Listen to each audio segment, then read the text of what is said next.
नमस्कार, जी बिजनेस खास शो में आपका स्वागत है। ये है मनी गुरु शो और आज हम सेविंग्स बाजार के ऊपर चर्चा करेंगे। आपके सेविंग्स से जुड़े यहाँ पर प्रश्न उठाएंगे। किस फंड में या फिर किस एसआईपी के जरिए आपको फायदा होता हुआ नजर आएगा? इक्विटी, डेट या गोल्ड, कौन से ऐसे विकल्प हैं जो लंबी अवधि में आपको फायदा कराते हुए नजर आएंगे? कहाँ पर निवेश करने से आपको बेहतर रिटर्न मिलेंगे? पोर्टफोलियो प्लानिंग पर चर्चा करेंगे, रिटायरमेंट प्लानिंग पर चर्चा करेंगे और आप इस शो का हिस्सा बन सकते हैं। किस तरीके से आप इस शो में पार्टिसिपेट कर सकते हैं और अपने प्रश्न यहाँ पर भेज सकते हैं। आपको उन पर राय जताने की कोशिश करेंगे। जान लेते हैं यहाँ पर आपको करना सिर्फ ये है कि अपने मोबाइल के टेक्स्ट राइटिंग मैसेज बॉक्स में जाकर सेव लिखकर अपना पूरा सवाल लिखकर हमें भेज देना है 57575 पर।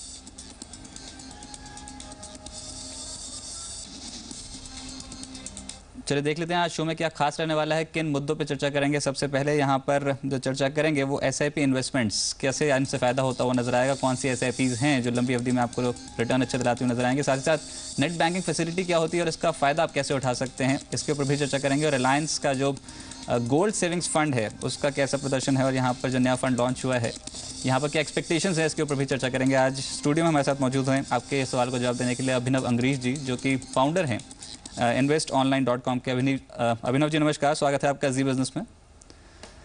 साथ ही चलिए यहाँ पर सवाल का सिलसिला शुरू करते हैं। पहले कॉलर हमारे साथ जुड़ चुके हैं समय लाइन पे अपना सवाल पूछने के लिए। मनोहर संथाल जी गुड़गांव से लाइन पे हैं। मनोहर जी नमस्कार। आपकी जगह यहाँ पर इस समय लाइन पे जो मौजूद हैं वो हैं किरण कुमार जी मुंबई से। किरण जी नमस्कार, स्वागत है आपका जी बिजनेस से। पूछे अपना प्रश्न। नमस्कार, मैं किरण कुमार मुंबई से बोल रही हूँ। मेरा सवाल है कि ज्यादा कामकाज की वजह से मैं अपने सारे बिल्स नहीं पे कर पाती हूँ टाइम पे। तो अगर मैं नेट बैंकिंग यूज करती हूँ तो कोई जोखिम तो नहीं है नेट बैंकिंग यूज करने में, और मैं ये कैसे यूज कर सकती हूँ नेट बैंकिंग? जी काफ़ी इंटरेस्टिंग प्रश्न है, इस पर आपको राय दिलाने की कोशिश करते हैं। अभिनव जी इनका प्रश्न आपने सुना, इनको टाइम नहीं मिलता है यहाँ पर, जिस तरीके से इस समय काम करते हैं उसमें थोड़ा टाइम कम मिलता है, अपने बिल्स जमा कराने के लिए नहीं जा सकते हैं ये। तो नेट बैंकिंग से क्या बिल्स जमा करवाए जा सकते हैं और क्या जोखिम है और क्या फ़ायदे हैं नेट बैंकिंग के, आप जरा समझाएं। राइट, देखिए नेट बैंकिंग एक बहुत ही कन्वीनियंट ऑप्शन है। जनरली इन्होंने जैसे बताया कि इनको टाइम नहीं मिलता है करने के लिए, तो ये एक बेस्ट तरीका है यूटिलिटी बिल्स और काफ़ी दूसरे पेमेंट्स करने के लिए। मेरे हिसाब से ये थोड़ा मिथ है कि सेफ़ नहीं है, क्योंकि अगर आप अपने जो बेसिक रूल्स हैं या बेसिक गाइडलाइंस पे चलें कि अपना पासवर्ड शेयर नहीं करें, यूज़र आईडी डिटेल्स किसी से शेयर नहीं करें, तो जनरली फ्रॉड्स होना थोड़ा मुश्किल हो जाता है। ये वो वैसी बात हो गई कि आप एक ब्लैंक चेकबुक छोड़ दें और एक साइन चेकबुक और कोई मिसयूज़ कर सके। तो लॉजिक कॉमन है, ये है कि आप अपना एकदम like securely banking passwords end user IDs रखें। और यूटिलिटी बिल्स लाइक पेमेंट्स ही नहीं, आप काफ़ी थर्ड पार्टी पेमेंट्स भी कर सकते हैं। आप ऑनलाइन फ़ंड ट्रांसफर्स भी कर सकते हैं। आपको बेसिकली बैंक में अप्रोच करके नेट बैंकिंग फॉर्म भर के अप्लाई करना पड़ता है। थर्ड पार्टी के लिए जनरली बैंक्स में एक सेकेंड फॉर्म भी होता है जो आप ऑथराइज़ करते हैं बैंक को कि आप ऑनलाइन ट्रांजैक्शंस कर सकें। Safety is very important and banks generally काफ़ी मेजर्स लेती हैं कि फ्रॉड्स नहीं होएं, अपने सिस्टम्स अप टू डेट रखते हैं और क्लाइंट्स को इन्फॉर्म भी करते रहते हैं। जी चलिए यहाँ पर अगले प्रश्न की ओर चलते हैं। और जो प्रश्न है अभिनव जी हमारे पास एसएमएस के जरिए आया है, मनोहर संथाल जी के गुड़गांव से प्रश्न है। इनका प्रश्न यहाँ पर ले लेते हैं। लंबी अवधि के लिए निवेश करना चाहते हैं, उसके ऊपर राय जानना चाहते हैं। इनकी उम्र 27 साल है और जो मासिक आय है इनकी वो लगभग 10,000 है। तो इतनी कम आय में ये चाहते हैं कि 2,000 प्रति माह बचत कर लें और भविष्य सुरक्षित करने के लिए कहाँ पर निवेश करना चाहिए, किस तरीके से आप बताएंगे इन्हें, किस तरीके से इनका एसेट एलोकेशन होना चाहिए और कौन से ऐसे विकल्प हैं जहाँ पर 2,000 प्रति माह से अच्छा एक वापस मेंटेन करके चल सकते हैं और लंबी अवधि में इनको फायदा होता हुआ नजर आएगा? आपकी क्या राय रहेगी? और देखिए इनकी एज देखते हुए और जो अमाउंट इन्वेस्ट करना चाहते हैं, मैं सजेस्ट करूंगा ये एक मिक्स पोर्टफोलियो बनाएं, एक मिड कैप और एक लार्ज कैप फंड का।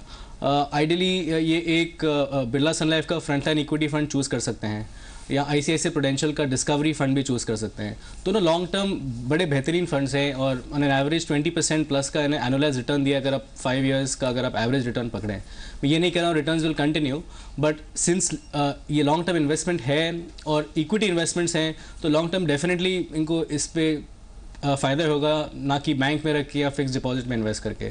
तो दोनों फंड्स में इक्वली अमाउंट डिस्ट्रीब्यूट करके एक एसआईपी स्टार्ट ले करने में इनको काफ़ी फ़ायदा होगा। जी चलिए यहाँ पर अगले प्रश्न की ओर चलते हैं और ऐसे में अपना प्रश्न पूछने के लिए हमारे साथ लाइन पे मौजूद हैं प्रियावर्त सिंह जी पटना से। प्रियावर्त जी नमस्कार, स्वागत है आपका जी बिजनेस में। क्या है आपका प्रश्न? जी मेरा ये प्रश्न है कि मैं रिलायंस गोल्ड में एसआईपी करना चाह रहा हूँ 5,000 पर मंथ के लिए, क्या ये लॉन्ग टर्म के लिए अच्छा रहेगा? जी, आपको राय दिलाते हैं। वैसे आपने सोने में निवेश किया होगा, आपने क्या यहाँ पर किसी और ETF में निवेश किया है? आप जानते हैं ETF होता क्या है? ETF में नहीं किया, ये रिलायंस गोल्ड सेविंग फंड करके एक स्कीम आया था रिलायंस का जी, उसमें इन्वेस्ट किया। बिल्कुल, आपको नजरिया दिला देते हैं। अभिनव जी, किस तरीके से आप बताना चाहेंगे यहाँ पर क्या फ़र्क होता है कि ETF में और जो रिलायंस का जो गोल्ड सेविंग फंड है जो उन्होंने लॉन्च किया है, दोनों में क्या अंतर है? और इस फंड में हालांकि नया फंड है, अगर निवेश करेंगे तो आपको क्या लगता है किस तरीके से एलोकेशन है फंड मैनेजर की? क्या लंबे अवधि में फ़ायदा होता नजर आएगा या फिर किसी गोल्ड ETF में अगर निवेश करेंगे तब ज़्यादा फायदा होता नजर आएगा? आपकी क्या राय रहेगी? राइट, देखिए ETF जो एक्सचेंज ट्रेडेड फंड होता है, जनरली ये निफ्टी एक्सचेंज पे या कोई एक्सचेंज पे लिस्ट किया जाता है जहाँ से आप इनके यूनिट्स इलेक्ट्रॉनिकली खरीद सकते हैं। ETFs में जनरली आप 1 यूनिट के हिसाब से अगर आप परचेज करेंगे, अगर आप आज का रेट गोल्ड का पकड़े तो करीबन 2200 रुपये का 1 यूनिट आता है। ये डीमटेरियलाइज फॉर्म में यानी इलेक्ट्रॉनिक फॉर्म में आपके डीमैट अकाउंट में क्रेडिट किया जाता है।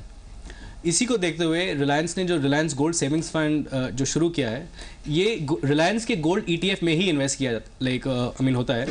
इसमें आप कम से कम 100 रुपये तक भी हर महीने इन्वेस्ट कर सकते हैं SIP के ज़रिए, जो ETF में ऑप्शन नहीं है। तो आपका मिनिमम अमाउंट 100 रुपये भी हो सकता है।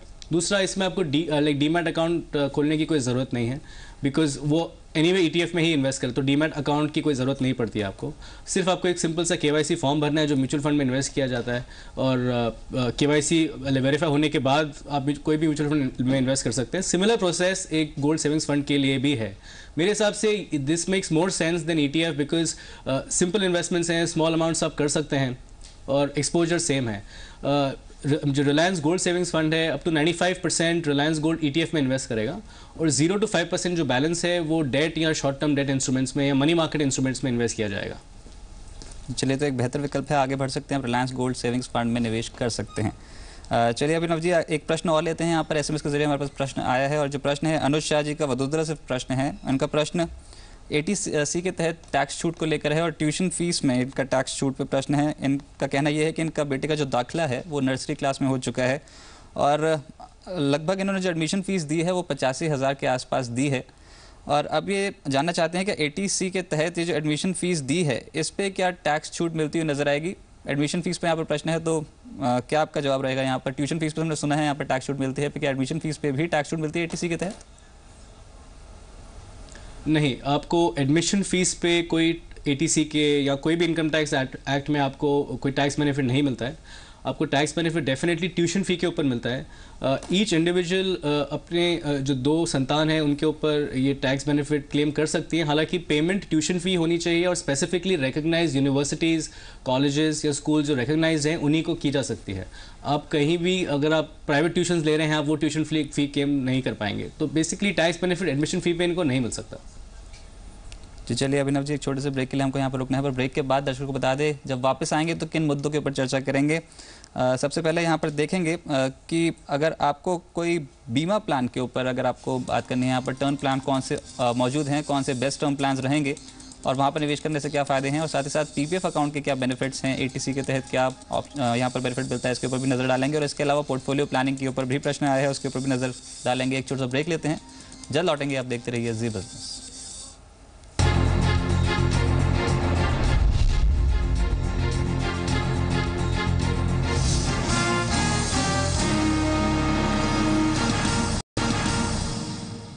ब्रेक के बाद मनी गुरु सेविंग स्पेशल में आपका स्वागत है। आज सेविंग बाजार के ऊपर चर्चा कर रहे हैं और सेविंग्स के विकल्प यहाँ पर तलाश रहे हैं जिनमें निवेश से आपको फायदा होता हुआ नजर आएगा। आपकी आय और उम्र के हिसाब से कौन से ऐसे विकल्प होंगे जहाँ पर आप निवेश करेंगे तो लंबी अवधि में आपके लिए बेटर है, और किन विकल्पों में आप निवेश कर सकते हैं, इसको जानने के लिए आप हमें एक SMS लिख सकते हैं। आपको करना सिर्फ यह है कि मोबाइल के टेक्स्ट राइटिंग मैसेज बॉक्स में जाकर सेव लिखकर अपना पूरा सवाल लिखकर हमें भेज देना है 57575 पर। आज आपके सवालों का जवाब देने के लिए हमारे साथ अभिनव अंग्रीश जी जुड़े हैं जो कि फाउंडर हैं investonline.com के। अभिनव जी, अगले प्रश्न की ओर चलते हैं। यहाँ पर जो प्रश्न पूछने के लिए दर्शक मौजूद हैं वो हैं शैलेश कुमार जी हैदराबाद से। शैलेश जी नमस्कार, स्वागत है आपका जी बिजनेस में, पूछिए अपना प्रश्न। नमस्कार सर। जी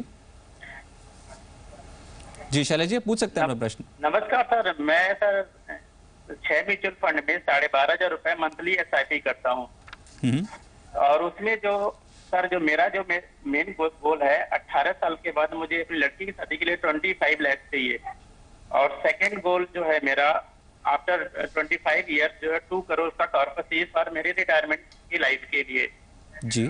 और तीसरा मेरा क्वेश्चन है सर, मैं LIC प्रॉफिट प्लस में जो है 1 लाख का सम एश्योर्ड में 20,000 का प्रीमियम एनुअली में डिपॉजिट करता हूँ फॉर 5 ईयर्स के लिए जी।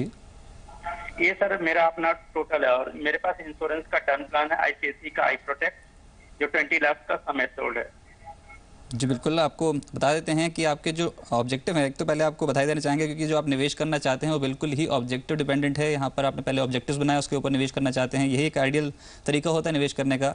अभिनव जी, जैसे इनका आपने प्रश्न चुना, इन्होंने पोर्टफोलियो काफ़ी अच्छा बना रखा है, कुछ फंड्स इन्होंने चूज़ किए अपने पोर्टफोलियो पर नजर डालें तो HDFC top 200, Birla sun life front end equity, DSP BlackRock equity, IDFC premier equity, साथ साथ ICICI प्रूडेंशियल डिस्कवरी और Canara Robeco equity tax saver, इन फंड्स में इनका निवेश है। और उनके 2 ऑब्जेक्टिव हैं। पहला ऑब्जेक्टिव ये है कि 18 साल बाद इन बेटी की पढ़ाई के शादी के लिए लगभग 25 लाख रुपए चाहिए, और दूसरा जो ऑब्जेक्टिव है वो 25 साल बाद जब रिटायर होंगे तब लगभग 2 करोड़ की इनको ज़रूरत होगी।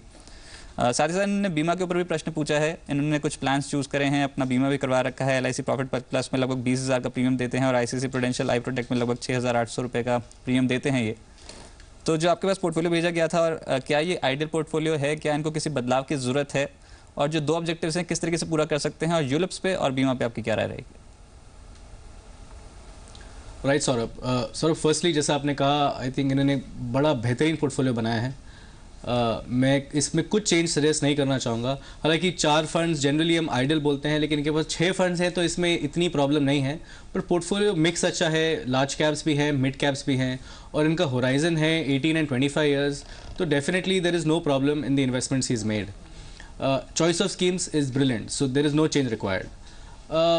अभी जो ये जो सजेस्ट कर रहे हैं कि कोई 18 साल बाद 25 लाख की रिक्वायरमेंट है और 25 साल बाद करीबन 2 करोड़ की, अगर ये 12,500 रुपये भी कंटिन्यूसली इन्वेस्ट करें अगले 25 सालों तक, तो 2.25 करोड़ का टोटल कॉर्पस बड़ी आसानी से ही अचीव कर सकते हैं। हालांकि अगर आप 12% का भी अगर आप एनुअलाइज रिटर्न अगर आप समझ के चलें तो 25 साल बाद इनके फंड की वैल्यू करीबन 2 करोड़ 38 लाख के आसपास होगी। तो 18 साल के बाद 25 लाख उसमें से विड्रॉ भी कर सकते हैं, तो ऐसी कोई उसमें प्रॉब्लम नहीं है। दूसरा जो इनका पॉइंट है इनके इंश्योरेंस प्लान्स पे, एक इनका यूलिप है LIC का और एक टर्म प्लान है। टर्म प्लान की चॉइस भी बहुत अच्छी है, बहुत सही इन्होंने डिसीजन लिया है, और प्लान भी अच्छा चूज़ किया है जो इतना एक्सपेंसिव भी नहीं है। यूलिप जनरली हम रिकमेंड नहीं करते हैं because of high cost, but अभी इन्वेस्टेड हैं तो इनको कम से कम 10-15 साल के लिए तो इन्वेस्ट करना चाहिए अगर इनको यूलिप से बेनिफिट्स चाहिए। बट फ्यूचर में अगर वो अपना इन्वेस्टमेंट बढ़ाएंगे इंश्योरेंस की तरफ, तो मेरा सजेशन है टर्म प्लान्स में ही जाकर अपना कवर बढ़ाएं, ना कि यूलिप्स में इन्वेस्ट करें। जी, तो आप टर्म प्लान्स में अपना कवर बढ़ा सकते हैं, और कुछ अगर आपको मेडिक्लेम लेने हैं तो वो ऑप्शंस आपके स्क्रीन पर फ्लैश हो रहे हैं। इसमें ICICI family floater plan I और प्लान H में आप निवेश कर सकते हैं। इन दोनों फ़र्क ये है कि I प्लान में जो है वो उसमें आपकी पत्नी और आपके बच्चे का ही बीमा हो जाएगा, फैमिली फ्लोटर है और आप उसमें कवर हो सकते हैं। साथ ही साथ H प्लान में सिर्फ आपका और आपकी पत्नी का बीमा होगा। तो आप यहाँ पर नज़र रख के चल सकते हैं, मेडिक्लेम के ऑप्शंस आपके सामने खुले हैं। इसके अलावा जो आपने म्यूचुअल फंड पोर्टफोलियो बनाया वो काफ़ी शानदार है और ऑब्जेक्टिव्स आपके पूरे होते हुए नजर आएंगे।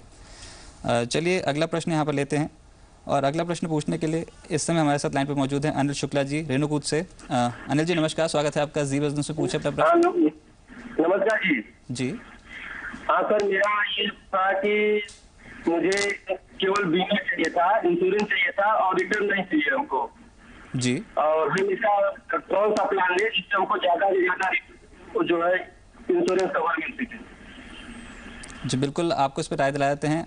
अभिनव जी, इनका प्रश्न बीमा से जुड़ा है और इन्होंने जो उम्र हमारे पास भेजी थी वो 32 साल थी। 25 लाख का बीमा चाहते हैं और ये चाहते हैं कि कोई रिटर्न ना मिले, इन्वेस्टमेंट हो जाए, चाहे वन टाइम इन्वेस्टमेंट हो या फिर हर साल इनको प्रीमियम देना पड़े, पर रिटर्न उसके ऊपर ना मिले, पर 25 लाख का बीमा मिल जाए, इनकी लाइफ इंश्योर्ड हो जाए। कौन से ऐसे प्लान्स होंगे बाजार में 32 साल की उम्र के लिए, कौन से सूटेबल प्लान्स हैं, आपकी क्या राय रहेगी?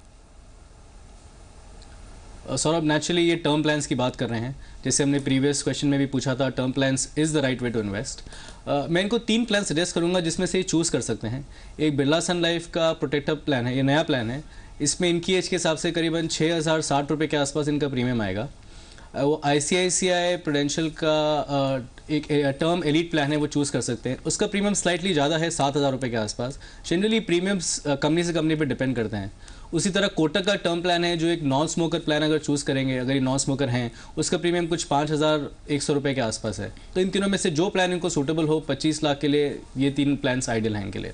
जी बिल्कुल, 3 प्लान्स आपकी स्क्रीन पर फ्लैश होंगे। यहाँ पर जो 3 प्लान सूटेबल हैं आपकी उम्र के हिसाब से 32 साल की उम्र है और 30 साल का अगर टर्म लेते हैं 25 लाख का बीमा। Birla sun life protector plan में लगभग 6,000 रुपये को प्रीमियम भरना होगा। ICC prudential pure protector elite में लगभग 7,590 का प्रीमियम है। कोटक प्रेफर्ड टर्म में लगभग 5,100 रुपये का प्रीमियम अगर सालाना भरते हैं तो आपको 25 लाख का बीमा 30 साल तक मिल सकता है।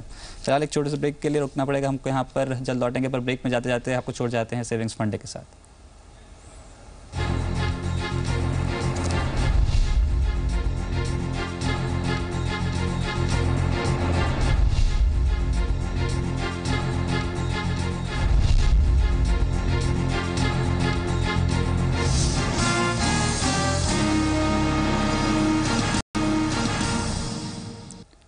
ब्रेक के बाद मनी गुरु सेविंग्स स्पेशल में आपका स्वागत है। आज सेविंग्स बाजार पे चर्चा कर रहे हैं।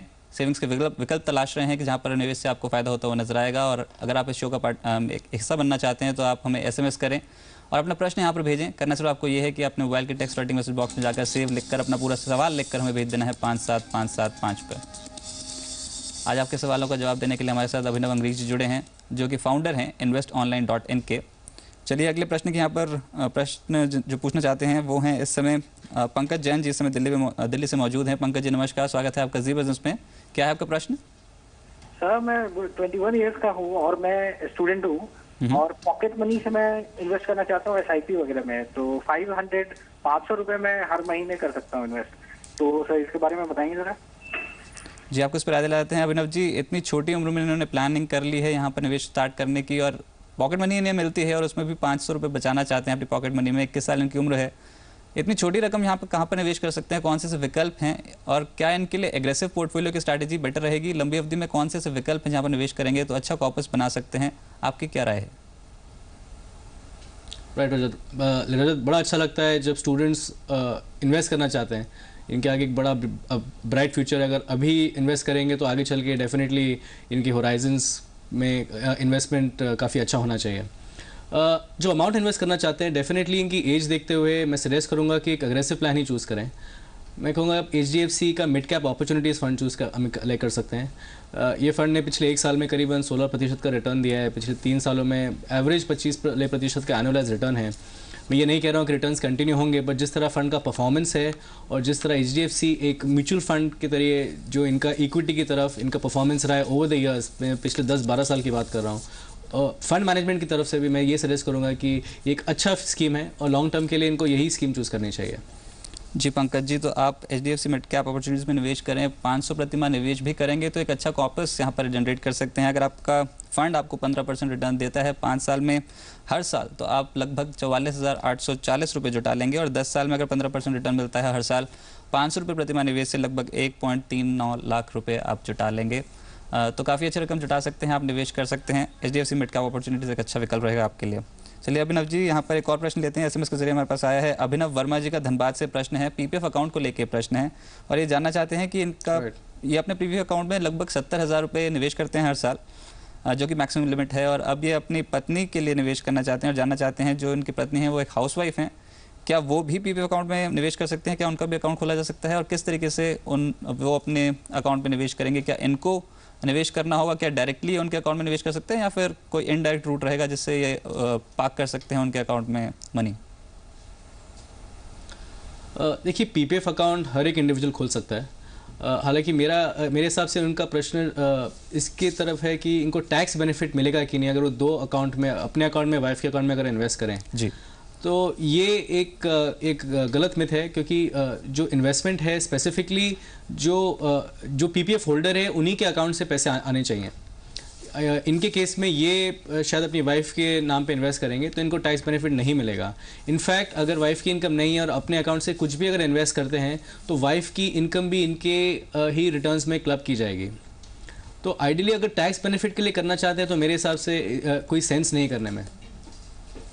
जी बिल्कुल, तो टैक्स बेनिफिट तो आपको नहीं मिलेगा। 70,000 रुपये की जो मैक्सिमम लिमिट है वही रहेगी। और यहाँ पर अगर आप भी निवेश करते हैं अपनी वाइफ के लिए तो जो टोटल इनकम रहेगी वो 70,000 की ही रहेगी और ये आपके इनकम में ही क्लब किया जाएगा। तो मैक्सिमम लिमिट जो आपको टैक्स रिबेट मिलेगा वो 70,000 के ऊपर ही रहेगा। पर आप अकाउंट खोल सकते हैं और उनके अकाउंट में भी निवेश कर सकते हैं और आप उनका अकाउंट ज़रूर खुलवाएं। पर जो आपको रिबेट मिलेगा वो केवल 70,000 मैक्सिमम लिमिट ही रहेगी जिस पे आपको रिबेट मिलेगा। अभिनव जी बहुत बहुत शुक्रिया आपका हमारे साथ जुड़ने के लिए, दर्शकों सवालों को जवाब देने के लिए, सेविंग्स बाजार के ऊपर चर्चा करने के लिए बहुत बहुत शुक्रिया। फिलहाल मनी गुरु सेविंग्स स्पेशल को यहीं पर वाइंड अप करने का समय हो गया है। इस शो को यहीं वाइंड अप करते हैं। आप देखते रहिए जी बिजनेस, आपका फायदा।